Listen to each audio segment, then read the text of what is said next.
কুসুমের সাথে দেখা না করে কি আয়ুষ চলে যাবে দিল্লি? সম্পূর্ণ জানতে হলে চ্যানেলটি সাবস্ক্রাইব করে ভিডিওতে লাইক দিয়ে দেখতে থাকুন। আয়ুষ ওদের আগ্রহে কুসুমের জন্য অপেক্ষা করছিল, কিন্তু কুসুম আসেনি। পরিবারের সবাই যখন আয়ুষকে বাধা দিচ্ছিল, তখন সে জানায় কুসুমের সাথে তার খুব জরুরি কথা আছে। সে কি শেষ পর্যন্ত দেখা করতে পারবে? অন্যদিকে কুসুমও মনে মনে ভীষণ চটপট করছিল।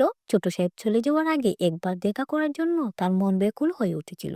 সে তো জানেই না ছোট সাহেব আবার কবে ফিরবেন। ঠিক সেই মুহূর্তেই ঘটে মিরাকল। আয়ুষ কুসুমের সামনে এসে দাঁড়ায়। কুসুম নিজের চোখকে বিশ্বাস করতে পারছিল না। আয়ুষ তাকে প্রশ্ন করে, তুমি কেন আসলে না? আমি কি তোমাকে কোনো কষ্ট দিয়েছি? আয়ুষ আরো বলে যে কুসুম যখন হাসে তখন পৃথিবীর সবকিছু সুন্দর মনে হয়, কিন্তু কেন তাদের মাঝখানে এই অদৃশ্য প্রাচীর? কুসুম কোনো মতে নিজেকে সামলিয়ে নিয়ে আয়ুষকে যেতে বলে। এরপর তরিত কাকার সাথে মিথ্যে নাটকের অভিনয় করে সে আয়ুষকে সেখান থেকে সাবধানে চলে যেতে সাহায্য করে। কিন্তু তাদের এই অসমাপ্ত কথা কি কোনো নতুন মোড় নেবে? জানতে হলে দেখতে থাকুন পরবর্তী পর্ব।